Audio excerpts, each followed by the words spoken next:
Fine. So இன்னைக்கு நம்ம பார்க்க போகிறது வந்து பார்த்தீங்கன்னா react JS. Okay, so react JS அப்படின்றது ஜாவாஸ்கிரிப்டோட ஃப்ரேம் ஒர்க் அப்படின்னு சொல்லலாம், இல்லைனா ஜாவாஸ்கிரிப்ட் லைப்ரரி அப்படின்னு சொல்லிட்டு சொல்லலாம். ஸோ ஜென்ரலாக இந்த ரியாக்ட் ஜேஎஸ் அப்படின்றது எதுக்காக நம்ம யூஸ் பண்ணுறோம் அப்படின்னா ரீயூசபிள் யூஐ காம்போனன்ட்ஸ் கிரியேட் பண்ணுறதுக்கு. ஸோ யூஐ அப்படின்னா என்ன? What is UI? User interface, ma'am. Okay, user interface means design. Like what the publics use, public என்ன யூஸ் பார்க்குறாங்க வெளியில் okay, அவுட்புட். okay, fine. சொல்லுங்க. அது கிராஃபிக்கல் கிராஃபிக்கல் யூசர் இன்டர்ஃபேஸ் தான் கேள்விப்பட்டிருக்கீங்களா? டிசைன் பார்ட் யூஸ் பண்ணலாம் design. Okay, fine. So user interface அப்படின்றது என்ன அப்படின்னா நீங்க சொன்ன மாதிரி இப்போ யூசர் வந்து ஒரு மெஷினரி கூட கம்யூனிகேட் பண்றோம் இல்லையா? ஸோ இப்போ வந்து ஒரு அப்ளிகேஷன் யூஸ் பண்றாங்க அப்படின்னா யூசருக்கு ஃபிளெக்சிபிளா ஒரு பட்டன் கிளிக் மூலமா ஒரு விஷயம் நடக்கணும், இல்லைனா வந்து இதை ஹாவர் பண்ணும்போது சம் இன்சிடென்ட்ஸ் நடக்கணும். ஸோ இந்த மாதிரி நீங்க கிரியேட் பண்ற அப்ளிகேஷன்ஸ் யூசரோட ஆக்ஷன்ஸை டிபெண்ட் பண்ணி இருக்கிறது தான் யூசர் இன்டர்ஃபேஸ் அப்படின்னு சொல்லிட்டு சொல்லுவோம். ஓகேவா? ஸோ யூசர் கூட கம்யூனிகேட் பண்றதுக்காக, so machinery and user communicate பண்றதுக்காக நம்ம பில்ட் பண்றது தான் வந்து பாத்தீங்கன்னா யூஐ காம்பனன்ட்ஸ் அப்படின்னு சொல்லுவோம். ஸோ இதுல என்ன பண்ண போறோம் அப்படின்னா இதுல யூஐ காம்பனன்ட்ஸ் தான் பில்ட் பண்றோம், but we are making reusable UI components. அப்போ இந்த யூஐ காம்பனன்ட்ஸ் நீங்க கிரியேட் பண்ணிட்டு அதை ரீயூஸ் பண்றதுக்கான நிறைய டெக்னாலஜிஸ் இதுல உங்களுக்கு அவைலபிளா இருக்கு. ஸோ அதை நீங்க யூஸ் பண்ணிக்கலாம். Okay, fine. ஸோ இப்போ ரியாக்ட் ஜேஎஸ் அப்படின்றது என்ன அப்படின்னா it is a framework of JavaScript. Okay, so already எல்லாருமே ஜாவாஸ்கிரிப்ட் இதில் படிச்சிருப்பீங்க அப்படின்னு நினைக்கிறேன். ஸோ ஜாவாஸ்கிரிப்ட் வந்து நம்ம எதுக்காக யூஸ் பண்ணுறோம்? why do we need JavaScript? Validate பண்றதுக்கு. ஓகே, ஒரு அலர்ட் மெசேஜ் சொல்லுங்க. ஒரு கரண்ட் மெசேஜ் அதை அலர்ட் பண்றதுக்கு. ஓகே, ஸோ ஒரு மெசேஜ் அலர்ட் பண்றதுக்காக மட்டும்தான் ஜாவாஸ்கிரிப்டா?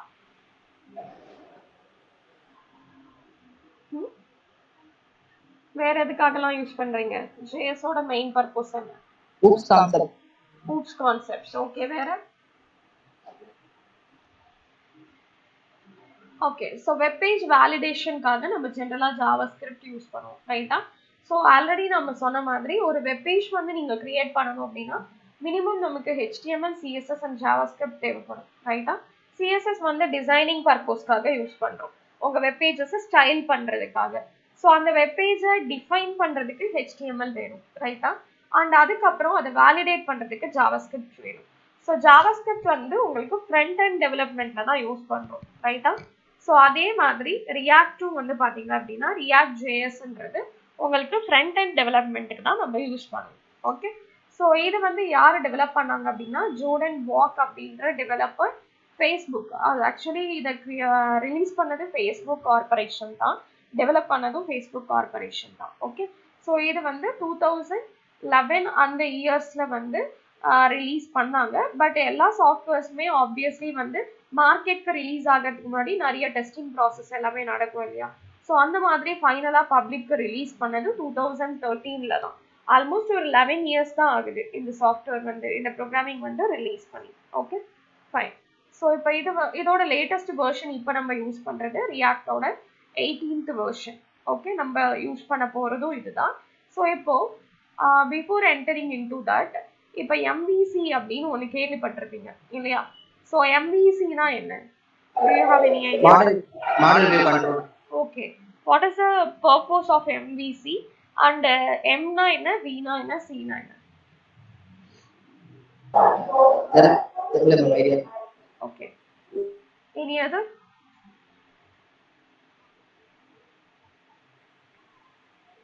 What is an MVC?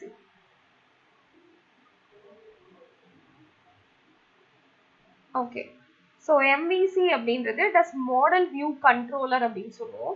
இப்போ ஒரு அப்ளிகேஷன் நீங்கள் பில்ட் பண்ணுறீங்க, அது ஒரு ப்ராப்பர் அப்ளிகேஷனாக இருக்கணும் அப்படின்னா அதில் இந்த 3 டூல்ஸுமே இருக்கணும். ஓகே, MVC மூணுமே இருக்கணும். Mனா மாடல், Vனா வியூ, Cனா கண்ட்ரோலர். ஓகேவா? ஸோ இதில் வந்து பார்த்தீங்க அப்படின்னா மாடல் அப்படின்றது எதை ரெப்ரசன்ட் பண்ணுது அப்படின்னா ஒரு அப்ளிகேஷன் இப்போ நம்ம பில்ட் பண்றோம் அப்படின்னா டேட்டா அப்படின்றது ரொம்ப இம்பார்ட்டன்ட், ரைட்டா? ஸோ அந்த data related logic and data ஸ்டோரேஜை ரெப்ரசென்ட் பண்றது தான் மாடல். தட் இஸ் இப்போ என்னோட அப்ளிகேஷன்ல நான் பேக் எண்ட் வந்து என்ன கொடுத்துருக்கேன், ஒரு டேட்டா பேஸ்ல போய் ஸ்டோர் ஆகுற மாதிரி கொடுக்குறேன்னா, இல்லை ஒரு கிளவுட் ஸ்பேஸ்ல போய் ஸ்டோர் ஆகுற மாதிரி கொடுக்குறேன்னா, அதர் ரிலேட்டடான லாஜிக்ஸ் எல்லாமே மாடல் அண்டர்ல வந்தோம். ஓகேவா? அப்ப டேட்டா மெயின்டைனிங் செக்ஷன் தான் மாடல் அப்படின்றது. ஓகே. அண்ட் வி அப்படின்றது வியூ. ஸோ வியூ அப்படின்னாலே ஆக்சுவலா ஃப்ரண்ட் எண்ட், அதாவது ஒரு அப்ளிகேஷன் நம்ம பில்ட் பண்ணுவோம், அதோட அவுட்புட் பேஜ் இருக்கும் இல்லையா, எல்லாரும் பார்க்கறதுக்காக நம்ம வச்சிருக்க பிளேஸ், அதுதான் வந்து பாத்தீங்கன்னா வியூ அப்படின்னு சொல்லிட்டு சொல்லுவோம். Okay, fine. ஸோ இப்போ வியூ அப்படின்றது it is actually front end. React வந்து ஒர்க் பண்றது இந்த வியூ பேஜ்ல தான். ஓகே, இந்த வியூ செக்டார்ல தான் அது ஒர்க் ஆக போகுது. சீன்றது it is controller. Okay, so controller எதுக்கு தேவை அப்படின்னா, இப்போ ஃப்ரண்ட் எண்டையும் அந்த பேக் எண்டையும் கனெக்ட் பண்றதுக்கான லாஜிக்ஸ் இருக்குல்ல, ஆக்சுவலா அது வந்து ப்ரோக்ராமிங் லாஜிக் இல்லைன்னா பிஸ்னஸ் லாஜிக் அப்படின்னு சொல்லுவோம். ஸோ அதை வந்து சாட்டிஸ்ஃபைங் பண்றது தான் இந்த கண்ட்ரோலரோட டாஸ்க். ஓகேவா? ஸோ எம்விசி அப்படின்றது ஒரு அப்ளிகேஷன் டெவலப்மெண்ட்ல வெரி இம்பார்ட்டன்ட் செக்மெண்ட். ஏன்னா ஒரு அப்ளிகேஷன் அப்படின்னா it will not fulfilled if we are not enabling MVC. ஓகேவா? So MVC is very important. Okay, and இதுல வந்து ரியாக்ட் பர்ஃபார்ம் ஆக போறது இந்த வியூ கேட்டகிரியில தான். Okay, fine. ஸோ இப்போ வந்து பாத்தீங்க அப்படின்னா ஆக்சுவலா இது வந்து இந்த ரியாக்ட் அப்படின்றதோட ஸ்பெஷாலிட்டி வந்து எஸ்பிஏ அப்படின்னு சொல்லுவோம். எஸ்பிஏ டெவலப்மெண்ட், அதாவது single page application. So single page application அப்படின்றத பத்தி ஏதாவது ஐடியா இருக்கா? What is single page application? To you have any idea? Multiple ஃபார்ம்ல நம்ம மல்டிபிள் ஃபார்ம்ல நம்ம பெர்ஃபார்ம் பண்ண முடியாது. சிங்கிள் பேஜ்ல தான் இத அப்ளை பண்ணணும். ஓகே, ஒரு பேஜ்லயே உங்களோட ரீடைரக்ட்மென்ட் பண்ண முடியாது. Okay, good. ஸோ இப்போ சிங்கிள் பேஜ் அப்ளிகேஷன் அப்படின்றது நீங்க சொல்ற மாதிரி ஒரே ஒரு பேஜ்லயே நம்ம கண்டென்ட் எல்லாத்தையுமே எம்பெட் பண்ணிடுறது. ஃபார் எக்ஸாம்பிள், இப்போ வந்து நீங்க யூஸ் பண்ற எல்லா சோஷியல் மீடியாஸும் இதுக்கு example YouTube pages, right? So இப்போ இதுல வந்து பாத்தீங்க அப்படின்னா இன்ஸ்டாகிராம்ல நீங்க லாகின் பண்ணோன்னா ஒரே பேஜ்ல தான் உங்களுக்கு எல்லா இன்ஃபர்மேஷனும் இருக்கும். உங்களோட ஃபீட்ஸ் இருக்கும், உங்களோட சாட்ஸ் இருக்கும், சஜஷன்ஸ் இருக்கும், எல்லாமே ஒரே பேஜ்லயே உங்களுக்கு கம்ப்ளீட் ஆயிடுது, ரைட்டா? ஸோ இதுதான் சிங்கிள் பேஜ் அப்ளிகேஷன்ஸ் அப்படின்னு சொல்றோம்.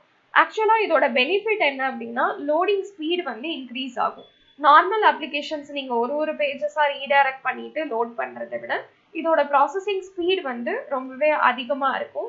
அண்ட் மெயின் திங் வந்து இந்த மாதிரி இருக்கிற சிங்கிள் பேஜ் அப்ளிகேஷன் எல்லாமே மெஜாரிட்டி காம்பனன்ட் பேசிஸ்ல பில்ட் பண்ணியிருப்பாங்க. ஓகே, அது என்ன காம்பனன்ட் பேசிஸ்ல பில்ட் பண்றது அப்படின்னா, இப்போ ஒரு பேஜ் இருக்கு அப்படின்னா அதை மல்டிபிள் டிவிஷன்ஸா ஸ்பிளிட் பண்ணிடுவாங்க. ஒரு வெப் பேஜ் இருக்கு அப்படின்னா அப்போ வந்து மல்டிபிள் டிவிஷன்ஸா இருக்கும்போது இப்போ ஏதாவது யூசர் உங்க கிளைண்ட் வந்து அப்டேட் கேட்குறாங்க அப்படின்னா நீங்க ஹோல் ப்ரோக்ராமையும் சேஞ்ச் பண்ண தேவையில்லை. ஜஸ்ட் உங்களுக்கு எந்த காம்பனன்ட்ல வந்து உங்களுக்கு அப்டேட் ஆட் பண்ணணும் அதை மட்டும் நீங்க லைட்டா மாடிஃபை பண்ணா ஆப்வியஸ்லி உங்களோட ஃபங்க்ஷன்ஸ் எல்லாமே ரெகுலரா ஒர்க் ஆக ஆரம்பிச்சிடும். ஓகேவா? ஸோ இதுக்கு சிம்பிளா ஒரு எக்ஸாம்பிள் சொல்லணும்னா நான் இன்ஸ்டாகிராம்லயே சொல்றேன். இப்போ இன்ஸ்டாகிராம்ல வந்து பாத்தீங்க அப்படின்னா ஸோ நீங்க போறீங்க, இன்ஸ்டாகிராம் லாகின் பண்ணிக்கிறீங்க. லாகின் பண்ணோன்னே ஏதோ ஒரு போஸ்ட் இருக்கு, அதுக்கு நீங்க இப்ப லைக் பண்றீங்க அப்படின்னு வச்சுக்கலாம். ஸோ அப்ப நீங்க லைக் பண்றீங்க அப்படின்னா அந்த ஹார்ட் ஷேப்ல இருக்க பட்டனை நீங்க நார்மலா ஒயிட்ல இருக்கிறத ரெட்டா சேஞ்ச் ஆகுது நீங்க லைக் பண்ணதுக்கு அப்புறம், ரைட்டா? ஆல்ரெடி இருக்க லைக் கவுண்ட்ல ஒன் மோர் ஆட் ஆகுது. ஓகே, ஸோ அப்போ அந்த ஹோல் பேஜும் அந்த இடத்துல சேஞ்ச் ஆயிருக்கா அப்படின்னா கிடையாது. அந்த பர்டிகுலர் பட்டன் அதை ஃபாலோ பண்ணியிருக்க ஒரு சின்ன பிளாக்ல மட்டும்தான் சேஞ்சஸ் நடக்குது, ரைட்டா? அப்போ அதுதான் காம்பனன்ட் பேஸ்டுன்னு அர்த்தம். அப்போ உங்களோட ஹோல் பேஜஸ்லயும் நீங்க பண்ற சேஞ்சஸ் ரிஃப்ளெக்ட் ஆகாம ஒரு பர்டிகுலர் செக்மெண்ட்ஸ்ல மட்டும் உங்களுக்கு ரிஃப்ளெக்ஷன்ஸ் இருக்கும். அதுதான் நம்ம என்ன சொல்றோம் அப்படின்னா actually so component based application development. இது ரொம்ப ரொம்ப ஹெல்ப்ஃபுல் ரியல் டைம்ல நீங்க ஒர்க் பண்ணும்போது. இப்போ வந்து நீங்க ஒரு சாஃப்ட்வேர் பில்ட் பண்ணி உங்க கஸ்டமருக்கு கொடுக்குறீங்க, ஆப்வியஸ்லி டே டு டேல அப்டேட்ஸ் கேட்டுட்டே தான் இருப்பாங்க உங்களோட கிளைண்ட்ஸ். அப்போ வந்து நீங்க அப்டேட் பண்ணும்போது ஹோல் சாஃப்ட்வேரையும் சேஞ்ச் பண்றதுக்கு இன்ஸ்டெட் ஒரு காம்பனன்ட் சேஞ்ச் பண்றீங்கன்னா that will be very helpful இல்லையா? ஸோ அதுதான் இதோட பெனிஃபிட். ரியாக்ட் அவ்வளோ ஃபெமிலியரா இருக்கிறதுக்கு இதுவும் one of the reason. Okay, fine. அதை விட இன்னொரு மெயின் ரீசன் என்ன அப்படின்னா டாம். ஓகே, ஸோ ஜென்ரலா டாம் அப்படின்னு ஒரு காம்பனன்ட் இருக்கு. ஓகே, ஸோ டாம் கேள்விப்பட்டிருக்கீங்களா? ஆப்வியஸ்லி ஜேஎஸ்ல படிச்சிருப்பீங்க. So what is DOM and what is the purpose of Tom?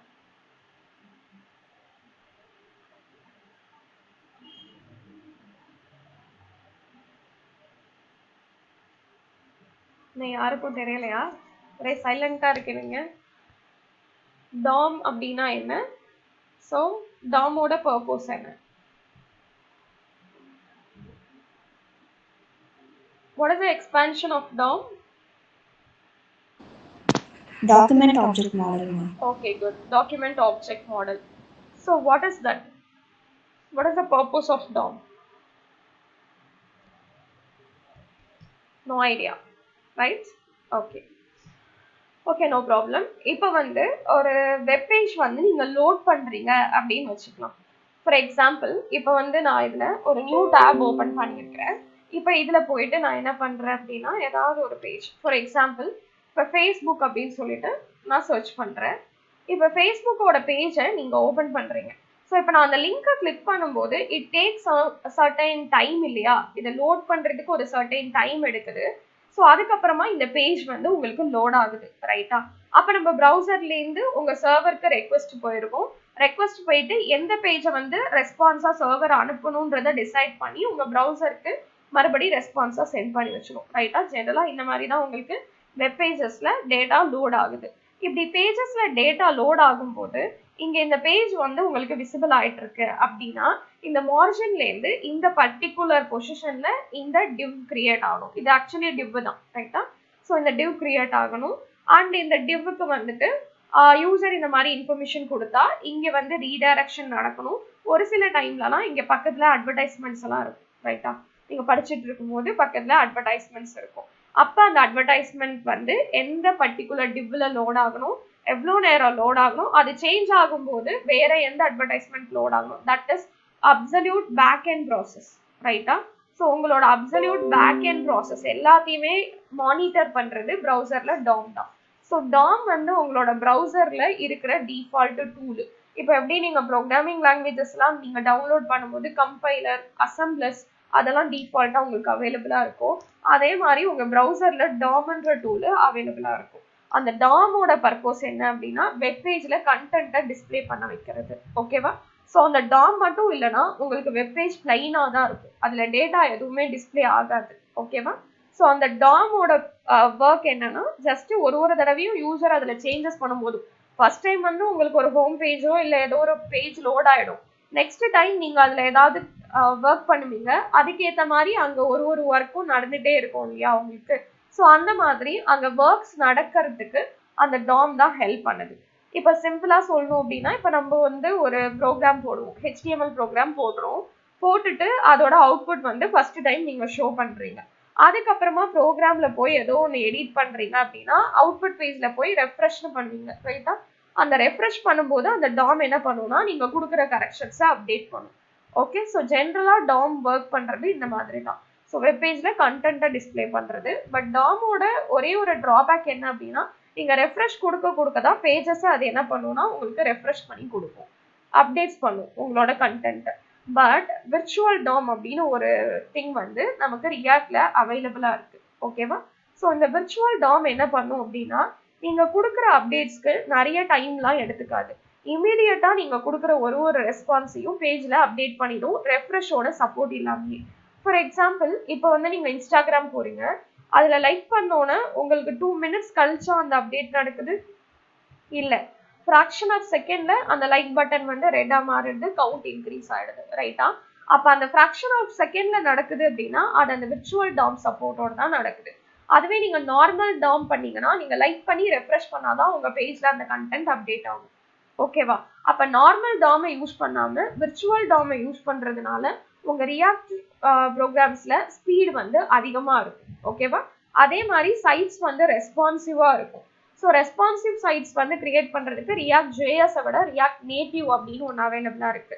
So அந்த ரியாக்ட் நேட்டிவ் அதுல வந்து நீங்க ப்ரோக்ராமிங் பண்ணும்போது நீங்க ரெஸ்பான்சிவ் அப்ளிகேஷன்ஸ் கிரியேட் பண்ணிக்கலாம். So what is responsive actually கேள்விப்பட்டிருக்கீங்களா? What is responsive applications?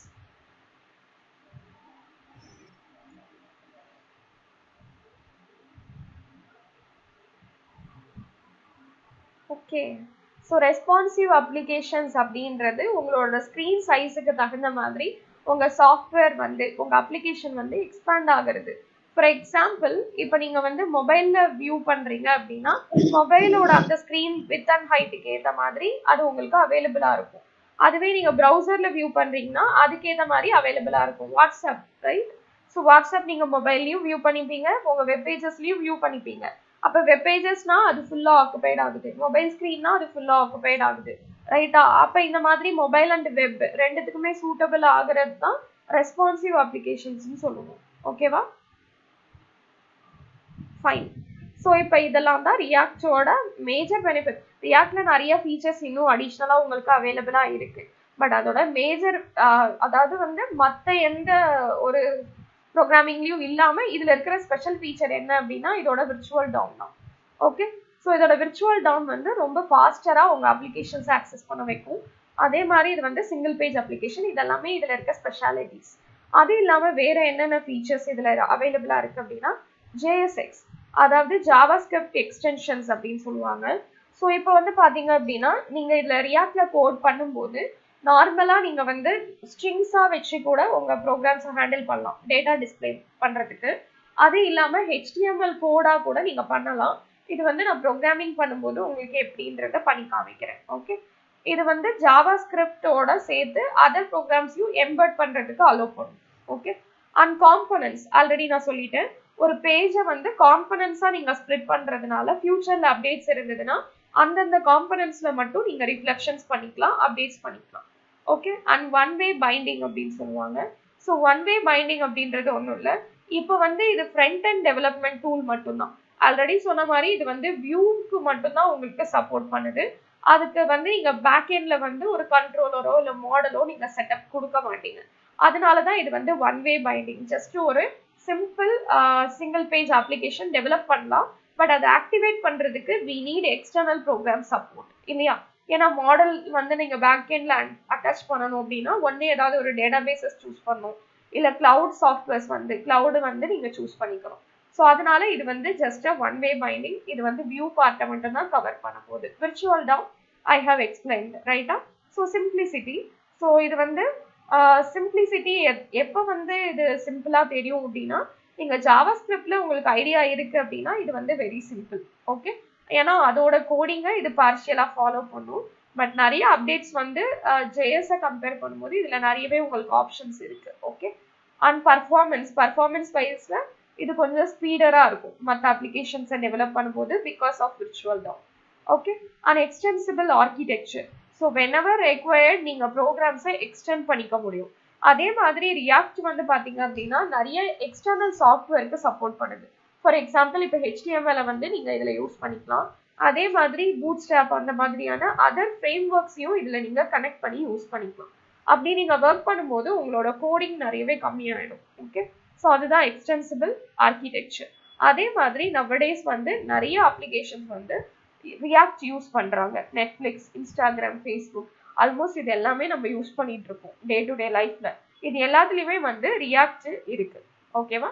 So அப்போ நிறைய ரியல் டைம் அப்ளிகேஷன்ஸ்ல ரியாக்ட் இருக்கிறதுனால தான் அது ரொம்ப ஃபெமிலியராக இருக்கு. Okay fine. So already Tom வந்து நான் எக்ஸ்பிளைன் பண்ணிட்டேன். So I don't want to repeat. Frame work அப்படின்றது ஜென்ரலாக என்ன அப்படின்னா இட் இஸ் ஆக்சுவலி அப்ஸ்ட்ராக்ஷன் அப்படின்னு சொல்லுவாங்க. ஸோ இது வந்து சாஃப்ட்வேர் தான். வேறஸ் ஒரு இப்போ ரியாக்ட் அப்படின்னு ஒரு ஜாவாஸ்கிரிப்ட் அப்படின்னு சொல்லிட்டு ஒரு ப்ரோக்ராமிங் இருக்கு. ஓகேவா. அதை இன்னும் கொஞ்சம் சிம்பிளிஃபை பண்ணி நிறைய பில்ட்இன் ஃபைல்ஸ் எல்லாம் கொடுத்து யூசரோட கோடிங்கை ரெடியூஸ் பண்ணுறாங்க இல்லையா. ஒரு சின்ன டெம்ப்ளேட்ஸ் மாதிரி அப்படி நம்ம கிரியேட் பண்ணுறது தான் ஜென்ரலாக ஃப்ரேம் ஒர்க்ஸ் அப்படின்னு சொல்லுவோம். ஸோ ஃப்ரேம் ஒர்க்ஸ் அப்படின்றது இது வந்து ஏதோ ஒரு சாஃப்ட்வேர் ப்ரோக்ராமிங் லாங்குவேஜை டிபெண்ட் பண்ணதாக தான் இருக்கும். அதோட லைப்ரரி ஃபைல்ஸ் எல்லாமே இதில் வந்து நம்ம ஸ்பெஷலைஸ் பண்ணிட்டு ப்ரீடிஃபைன்டு ஃபங்க்ஷன்ஸ் நிறைய கொடுத்து யூசரோட கோடிங்கை கம்மி பண்ணிப்போம். அதுக்காக தான் ஃப்ரேம் ஒர்க்ஸ் வந்து நம்ம ஜென்ரலாக யூஸ் பண்ணுவோம். ஸோ நிறைய ப்ரோக்ராமிங் லாங்குவேஜஸில் ஃப்ரேம் ஒர்க் அப்படின்றது அவைலபிளாக இருக்குது. ரியாக்ட்ன்றது ஜாவாஸ்கிரிப்டோட ஃப்ரேம் ஒர்க்.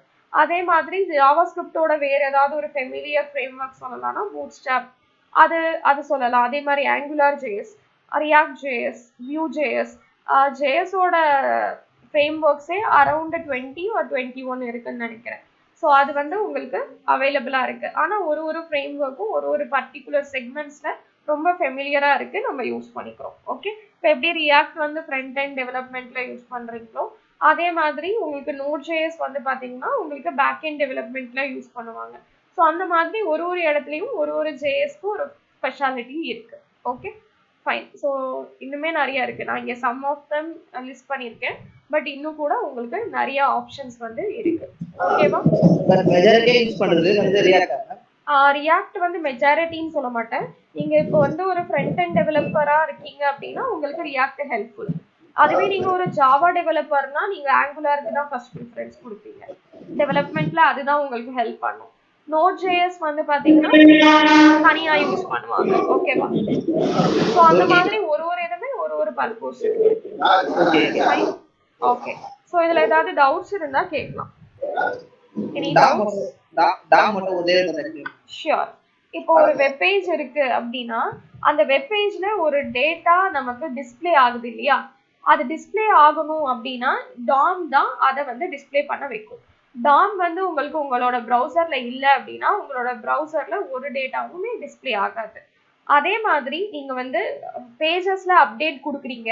இப்போ ஃபார் எக்ஸாம்பிள் இப்போ ஜிமெயில்ல போய் நான் ஏதோ ஒரு ஃபைலை வந்து டெலீட் பண்றேன் அப்படின்னா அது இமீடியட்டா உங்களுக்கு வந்து டெலீட் ஆகுது. பட் ஒரு சில டைம்லலாம் வந்து பாத்தீங்கன்னா ரெஃப்ரெஷ்னு நீங்க ஒரு ஆப்ஷன் கொடுத்தாதான் உங்க பேஜ்ல அப்டேட்ஸ் நடக்கும். அப்ப அது எல்லாமே பியூரா DOM ரெப்ரசென்ட் பண்ணியிருக்கு. உங்களோட கிளாசிக்கல் DOM வந்து வாட் இஸ் தட் ஃபாலோ பண்ணுதுன்னு அர்த்தம். ஓகேவா? அதுவே விர்ச்சுவல் DOM அப்படின்னு சொல்லும் போது இமீடியட்டா அப்டேட்ஸ் வந்து உங்களோட பேஜஸ்ல நடக்கும். இது வந்து இப்போ நவடேஸ் நிறைய இடத்துல விர்ச்சுவல் DOM தான் யூஸ் பண்றாங்க. இப்போ நீங்க இன்ஸ்டாகிராம்ல இல்ல ஜிமெயிலுமே நீங்க இப்போ ஒரு மெசேஜை போய் டெலீட் பண்றீங்க அப்படின்னா இமீடியட்டா தான் அது டெலீட் ஆகும். அப்ப அந்த இடத்துல எல்லாம் விர்ச்சுவல் DOM தான் உங்களுக்கு ஆக்ஷன்ல இருக்குதுன்னு அர்த்தம். ஓகேவா? Okay ma'am. இப்போ நம்ம டேட்டா அதாவது ஃபர்ஸ்ட் டைம் சொன்னீங்க நம்ம ப்ரோகிராம் ரன் பண்ணும்போது ஒரு அவுட்புட் டேட்டா அது DOM. ஆமா, பிரவுசர்ல ஒரு டேட்டா டிஸ்ப்ளே ஆகுதுன்னா அது DOM தான் டிஸ்ப்ளே பண்ண வைக்குது. Okay okay. Any other doubts? Ma'am Vue.js எங்க மேம் யூஸ் பண்றாங்க? either front end or back end? அது வந்து உங்களுக்கு ஃப்ரண்ட் அண்ட் டெவலப்மெண்ட்ல தான் இருக்கும்னு நினைக்கிறேன். Vue.js.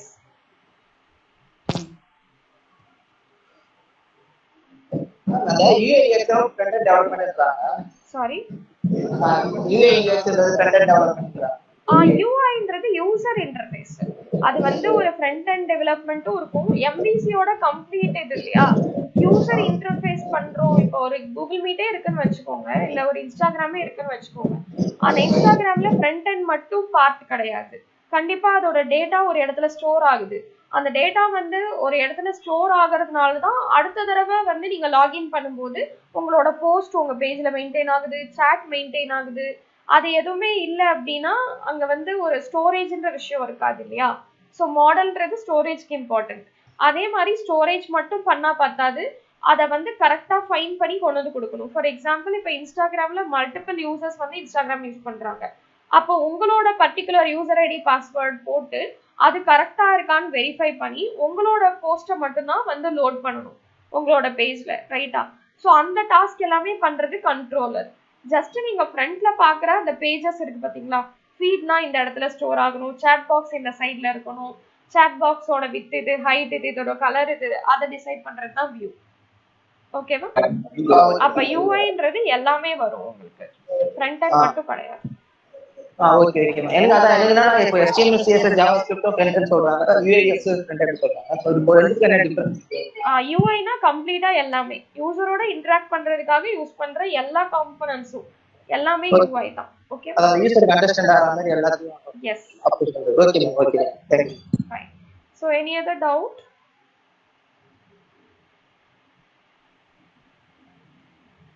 Any other doubts? No? புரிஞ்சதா இது? No ma'am, no ma'am. Okay. Fine. So இப்போ வந்து இதை ரைட் பண்ணிக்கோங்க, நான் ரெக்கார்டிங் ஸ்டாப் பண்ணிக்கிறேன்.